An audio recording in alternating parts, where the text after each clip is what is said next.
What is going on, everybody? My name is Alan. This is Project Elevate, and today I want to talk about gameplay improvements, gameplay mode improvements, actually, for 2K22 Myteam. This is some of the things that I'd like to see, and I was watching DBG's video earlier, and he's got some pretty good points, and I'm probably going to put a little clip of what he was talking about as far as like the competitive mode, stuff like that, divisions type stuff that's kind of borrowed from FIFA. What the division rival system, if you guys don't know what that is in FIFA. So basically it is a system where you play a bunch of placement games and against people of all different levels, and depending on how many placement games you win or lose, you get put into a certain division. And divisions go from 10 to 1. So if you win all your games, you might get put in division 2. And then you only play against other people with like a similar skill level. So like you might play, if you're division 2, you might play against someone in division 3 or division 1, but you're not going to play against someone like division 5. I think that's the way it should be with 2K, with the way their skill-based matchmaking is. And I'm going to piggyback on that a little bit as far as that aspect of it. But I think one of the biggest things that 2K needs to do is give us some variety in how we can play multiplayer games, both 3v3 and 5v5. And that's kind of the biggest thing, is like you go into Unlimited, it's sweaty as heck. Limited is just kind of around. Some people hate it. Some people hate the RNG based rewards from it. I've actually enjoyed Limited most of the year, so I wouldn't mind seeing something like that come back. I like the reward aspect of it and like choosing, and it's something that's pretty cool, having chat guests, or a lot of times I bring my daughter on and she'll guess, and she has fun, picking the side.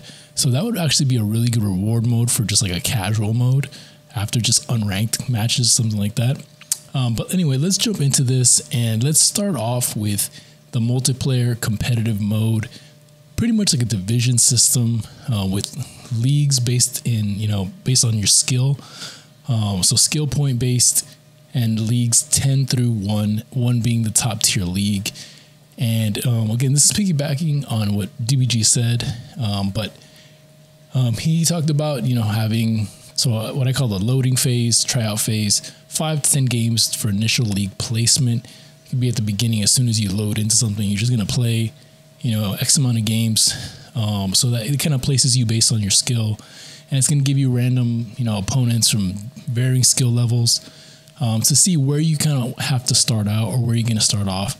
And then based on that, after a certain amount of games, you level up, you level down. And the wins losses kind of goes with like an ELO type system, where if you match up against somebody that's more skilled than you and you lose, you don't take as many points off, for losing against a more skilled opponent. But if you do beat them, then you get a big boost and so forth. So it kind of minimizes the gravity of going up against higher competition. And it also penalizes people for playing against lower competition and just beating up on them, even though with the matchmaking it should be kind of random. And in that kind of system, they talk really about being matched up with people in your tier, 1 tier above or 1 tier down, and that gives a good skill representation where you're going to match up with people that are tougher opponents, people that aren't so tough, but it's always going to be a balanced game. I think a lot of us, especially this year, getting stalled is almost just as bad as getting blown out. The narrative around competitive gaming has changed, and what's sportsmanlike and whatnot. It used to be back in the day that if you quit out of a game, it was bad sportsmanship, And I think a lot of people that, stay in when they're getting throttled still have that mentality of like, hey, like, I don't want to quit. I'm going to just play it out, whatever. And they don't realize that it's no fun for anybody because they're trying to get through stuff to get rewards and whatever. And if the game's not competitive, it's not really fun for either side. So keeping the matchups within a certain skill range does help. And obviously, it's going to be tougher, sweatier games the better you are. And in a competitive mode where you're really grinding out something competitive and it's worthwhile, honestly, that's how it should be. In my team Unlimited this year, with this reward for this Dark Matter Drowsin, nobody cares. And it's a lot of seasons it's been like that. It's like the card is so behind the meta, and it's one of the most difficult rewards to achieve, that it's just what is the point of even doing that? So Of course, nobody wants to sweat, but if you put a competitive mode together that's rewarding and it kind of lets the people, the real comp players in the league rise to the top, get good rewards and whatnot, then it should be sweatier up at the top and it should be, less sweaty, down. It's all relative because you're all going to be matched kind of close together. So another component of this would be tournaments. Kickoff, mid-season minis, and end-of-season tournaments, all surrounding this division systems, ranked mode. So have a nice little tournament with some decent rewards to kick off a season, get everybody hyped in the comp scene. You could have like 1 or 2 mid-season tournaments pop up, depending on how long the seasons are, and then at the end of the season, a nice big tournament as well to, kick off, send that season off in style with good rewards, okay? And I kind of see this breaking off into 2 separate types of things.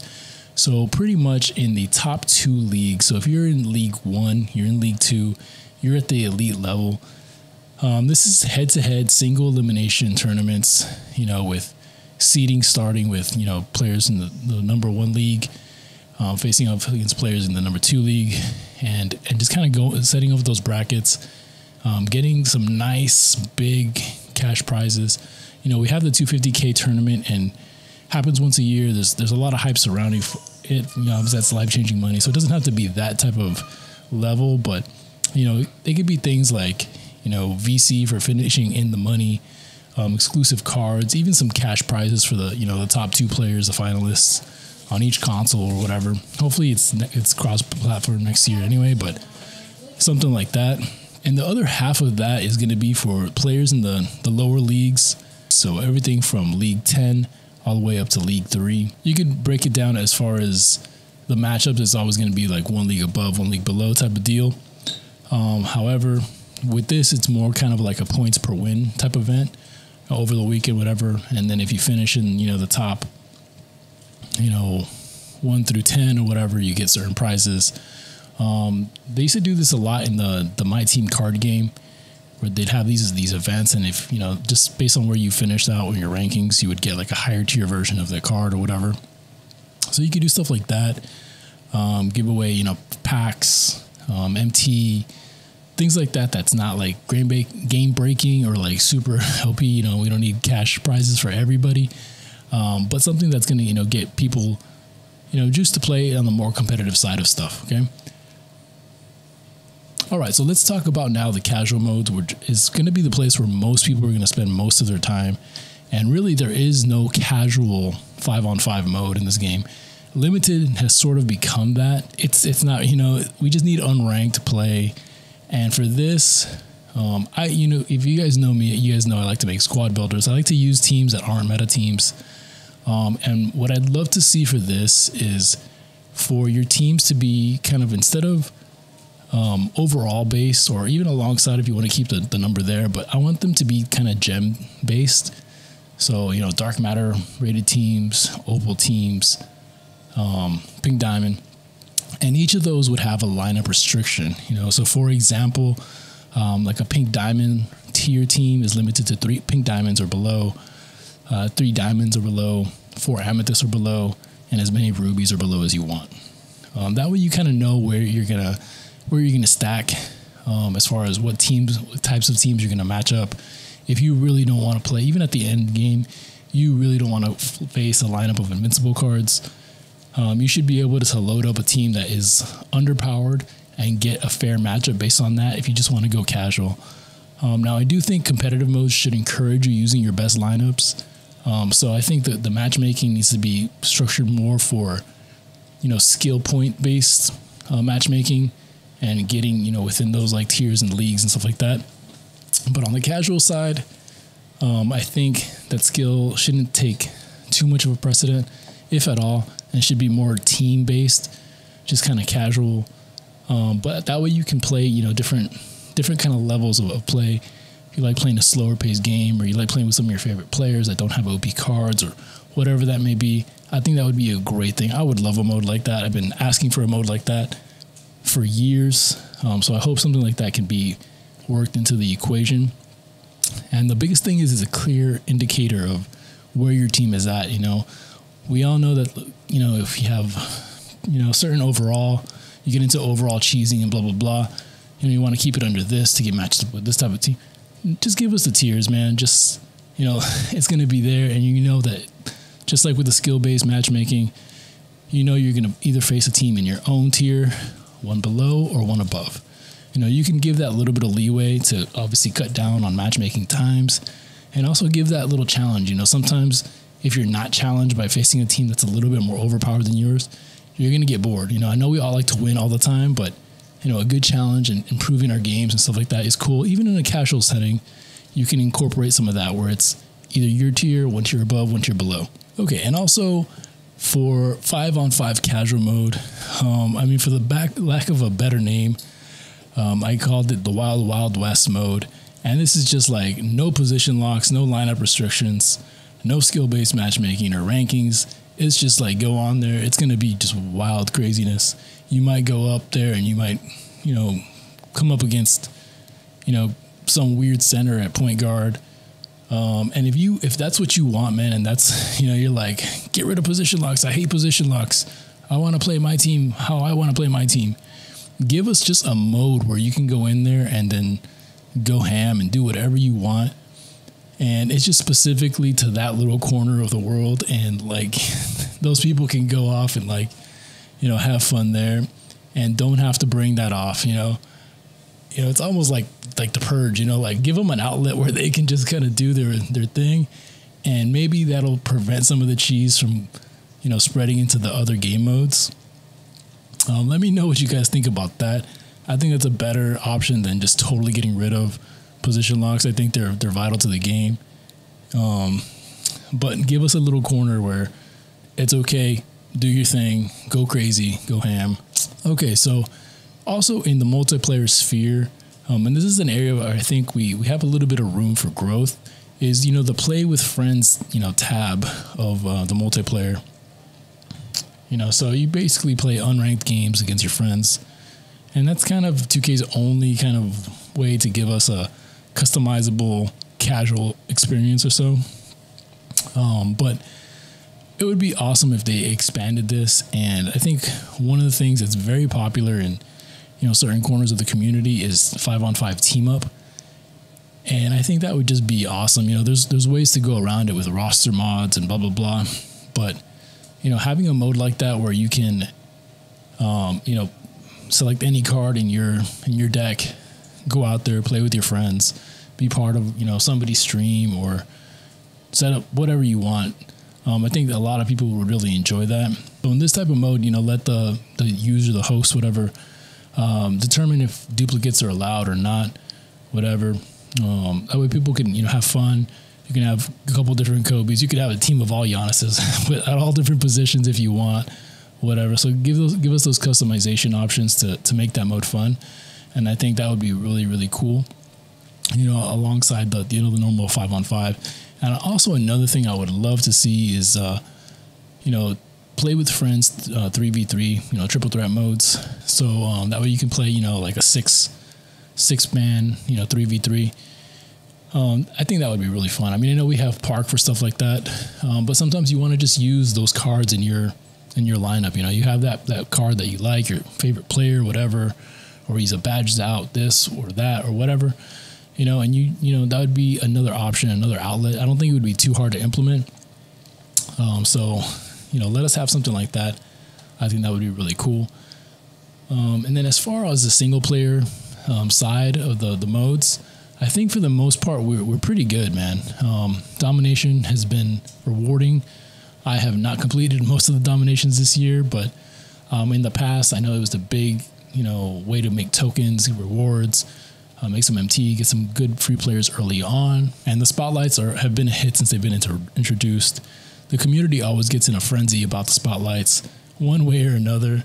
I know with the gauntlet challenges this year, some people were like, oh my God, this is impossible. 2K devs never play the game. I bet none of them could ever beat this. And then, 2 days later, people figured out how to do it and they were getting through them. So that's just how it's going to be. But keep giving us those, sprinkled throughout the year. It's been a dub how they added new dominations this year. We've gotten different types of spotlights, triple threat spotlights this year. Mix it up with 3v3, 5-on-5, some short games, some long games, whatever. I think that keeps the single player experience pretty fresh.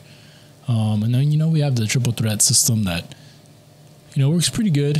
I know there's kind of an uproar with the vault players, and I definitely think that there needs to be a little bit more balance between the vault players and the rewards for playing triple threat and getting to those wins.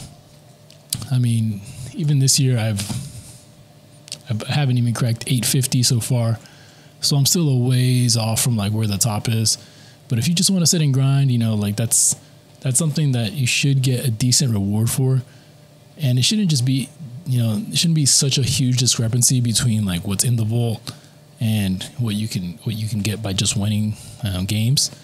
Because it is its own grind, and it's really not fair that somebody can get it first game and they got a card that's more OP than the 1750 reward win player. These events are also cool. We have the finals event players going on right now. Those sprinkled out throughout the weekends, and I'd like to see those start a little earlier on next year. It seems like towards the end of the cycle we get some pretty OP events, but all those things always keep the game fresh. So single player, I think, was a pretty solid year, but multiplayer, definitely a lot of room for improvement. So that's pretty much going to be it for as far as the game modes part of this. Let me know if you want to hear my thoughts on gameplay. If you've been in my streams, you've probably heard this a bunch of times, but if you want me to organize those thoughts, get some clips together, and talk about gameplay improvements that we just absolutely need for 2K22. And this is obviously late. Shout out to, the creators that put these lists together. And reminder, the best time to do these types of videos is probably about mid-cycle, probably like late December, maybe even January, something like that. That way ideas can be actually implemented, because at this point, 2K22, the modes are set in stone. Most of the gameplay is just being, finalized and tweaked. So these things are definitely, a little too late for 2K22. Maybe I should title this more like a 2K23 video, a wishlist video or whatever. But anyway, just want to give you guys my thoughts on gameplay, particularly multiplayer, which we desperately need. More modes to play, more casual ways to play, more diversification as far as, more realistic and more, extreme type of lineup restrictions and whatnot. And again, that's going to do it. My name is Alan. This is Project Elevate. Till next time, elevate your grind, game, yourselves, and each other. Peace.